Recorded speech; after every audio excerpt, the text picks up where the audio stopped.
and welcome to our lesson for today. Let's go ahead and get started. We're going to be talking about percents. So we're going to start with a couple of definitions, and the first one is a percent. A percent is comparing a number to 100 using a ratio. So if I have 50%, that's the same as saying 50 out of 100. So a percent is a ratio where you're comparing that number to 100. As far as using these, whenever we have a percent, we'll talk about changing it here to a decimal in just a minute. Percent numbers, sometimes you can have a percent greater than 100, sometimes you can have a percent less than 1, so that is possible. So if I have a percent of 125, then I would be putting 125 over 100. So if I were to reduce the one we started with up here at the top, then once I reduce it, I get 50 goes into 100, that's 1/2 when I reduce it. If I reduce 125 over 100, they're both divisible by 25, so it would be 5 over 4. So I end up with a mixed number, but that's still the same thing representing 125%. Now, if I want to change my percent to a decimal, I would actually do the division by 100, and here's what happens. So if I have the number 50 and I want to divide by 100, well, 100 doesn't go into 50, so I have to add a 0, but before that I need to put a decimal. Okay, so now I have 500 divided by 100, and that goes in 5 times, but I need to remember that this decimal also needs to come up to the top in my answer, and then that's 500, so my answer is 0.5, or 0.50, which means what I actually did to change my percent to a decimal is I moved my decimal place from 50% over 2 places to the left. So once I moved that decimal 2 places to the left, it goes right here. So I could say 0.5, 5/10, 0.50, whatever you prefer. If you have the 0 there, it's not going to change your answer or anything. So in order to change from a percent to a decimal, I move my decimal 2 places to the left. And it's always 2 places, because anytime you have a percent over 100, you have 2 zeros, and so that's why it's 2 places that you're moving to the left. You're dividing by 0. So let's go back down here to the bottom real quick and talk about this last part here. Sometimes you can have a percent less than 1. So if I have 0.25% or 0.25%, then that would be the same as 0.25 over 100. If I change that to a decimal, it would actually equal 0.0025, because I still move my decimal 2 places to the left. So I would just have to add a 0 there in front of the other 0. So this is kind of review for most of you, because you should have learned this already in a previous math, but it is something that's going to be used a lot when you're dealing with percents and algebra and you have fractions, you're dividing by 100. So just know that to change a percent to a decimal, you move the decimal 2 places to the left, and then you don't have the percent sign anymore. So let's go ahead and move on to talking about setting up our problems. And as far as our problems, we're talking about when we have percents involved and we want to find out the percent of a number or what percent that number represents. So what we're comparing here is a part to a whole. So let's say that we have 3 parts to 8 is our whole. So let's just say, for example, we have a pizza with 8 slices and someone took 3 slices already. We want to know what percent of that whole pizza those 3 slices represent. And so this formula right here, part over whole, equals percent over 100 is going to solve that for us. Now, they don't say part and whole in our problems here. So the words that you're going to see that are going to represent part and whole is over of. And so I'll show you what that means here in just a second. But just think of it as is over of equals percent over 100. So for our first problem, well, actually all four. So we're going to talk about all of these real quick, and then on the next step, we're going to solve them. So let's just talk about our is over of and percent over 100. So anytime it's a percent, we're going to actually be able to tell because it's going to have this percent sign. Okay, so we have a percent here in the very first one. Find 75%, excuse me, of 60. This one is what percent of 40 is 12. So here's my percent in this one, but I don't know what that number is because they want to know what the percent is. They want us to find that. The third one, 2, is what percent of 8. So again, on this one, they want us to find the percent. And then this last one, we have 5% of what number is 7. So this one, we already know the percent. So that's an easy one to see. Now the other one we'll talk about is the is and the of, okay? So let's start with the is. Is going to be your numerator. So is going to be representing part of whatever you're finding. So it says find 75% of 60. Well, there's no is here, so we're actually finding our is, okay? So we don't have, they didn't tell us what it is. The second one says what percent of 40 is 12. So here's my is, 12. Okay? And we'll box it so we can tell in a second. 2 is what percent of 8. So here's my 2 is.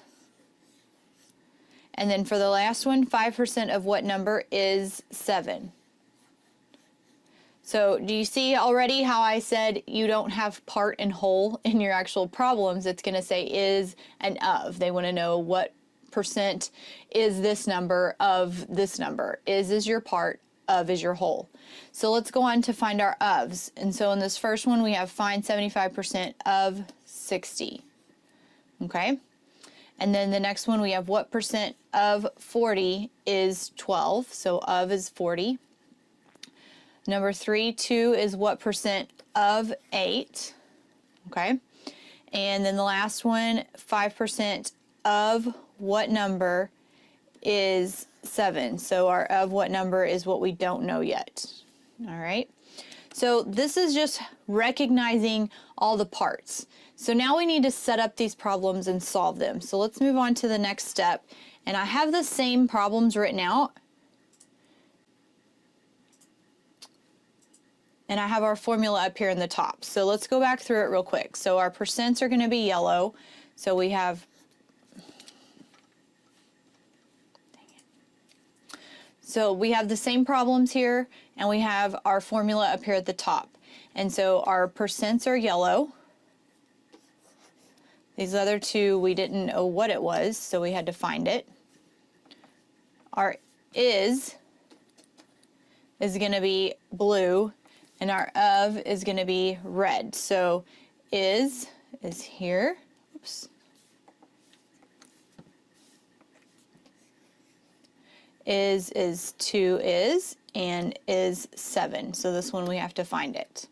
And then the last one was our of, and we had of 60, of 40, of 8, and of what number.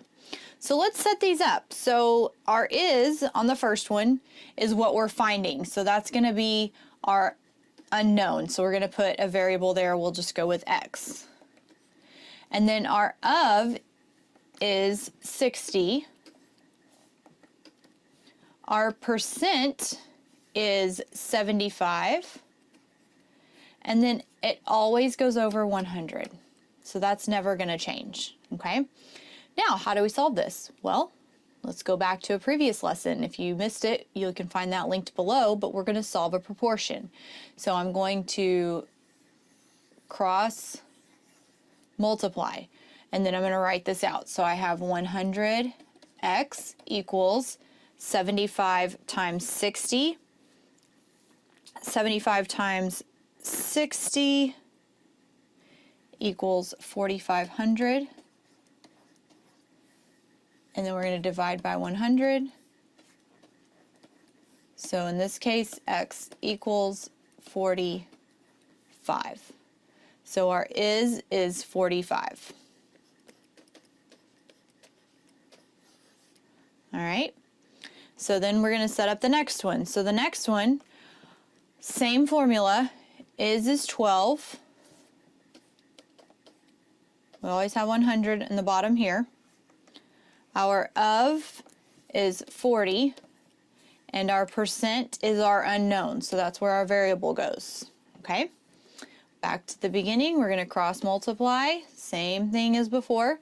So now my variable's in a different position. I'm not multiplying it by 100, so I have 40p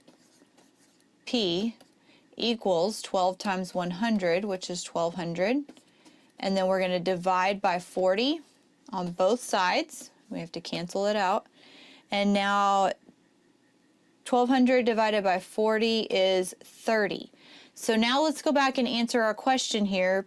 P equals 30%. Okay, because this 30 is over 100 in our original equation, it's 30%. We're not moving our decimal, we're not making it a decimal, we're keeping it a percent. So 30 over 100 is the same as 30%. Okay, let's go to the next one here. So we want our is. Our is 2. We already circled that. Our of is 8. Our percent is the unknown, and 100 always goes in the bottom. Now we're going to cross multiply. These are smaller numbers here, so maybe a little easier to work with. 8p equals 2 times 100, which is 200. I'm going to divide by 8 on both sides. So now p equals 25. And that again is a percent, because that's what we're finding here. So p equals 25%. So what this is saying, just to kind of make sure you understand exactly what the whole proportion is that we're solving, we just found out that 2 out of 8 is 25%. So if someone has a pizza with 8 slices and 2 of them are missing, 25% is missing. So that's what that represents. That's how you figure it out, the part of a whole and the percentage that it represents. So let's do the very last one here. 100 goes on the bottom. So our is 7. Our of, in this case, is what's missing. And our percent is 5. All right. Now, this is a really low percentage out of 100. So 7 is probably going to represent a low number out of our total. So let's just see if that kind of corresponds here. So we're going to cross multiply. So I have 5x equals 700. If I divide by 5, x equals 140. So x here equals 140. So yes, 5% is pretty low out of 100. 7 is pretty low out of a total of 140. So these are going to be comparable as far as if your numerators are really low, then your denominators are going to be higher numbers. If you look up here on this very first one we did, where we found 75% of 60, 75% of 60, 75 out of 100 is pretty high. We found out 45 is 75% of 60. So 45 out of 60 is pretty high as well. So you can see how it kind of corresponds where the numerators are pretty high out of the denominators compared to the denominator, and it stays that way when you're solving either side. So it should help if you're looking at a problem like the second one and we have 12 out of 40 and you solve for the percentage and you get a percentage of 95, you did something wrong in your math because that's too close to 100. 12 out of 40 is less than 50%. right? It's less than half. Half of 40 is 20, so 12 is less than half. So your percentage is going to be less than 50%. So it's kind of good to know that kind of comparison so that you can see if your answer is correct without really checking it as far as, you know, plugging everything back in. And so that kind of helps whenever you're taking tests, especially with multiple choice.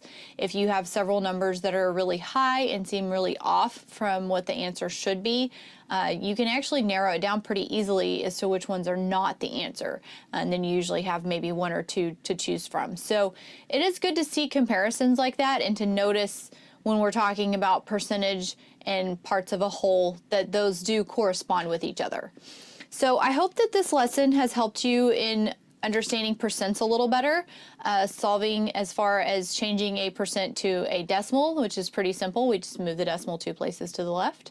If you enjoyed this video, we'd like for you to give us a thumbs up. We'd appreciate that. And go ahead and subscribe so you can catch our other videos.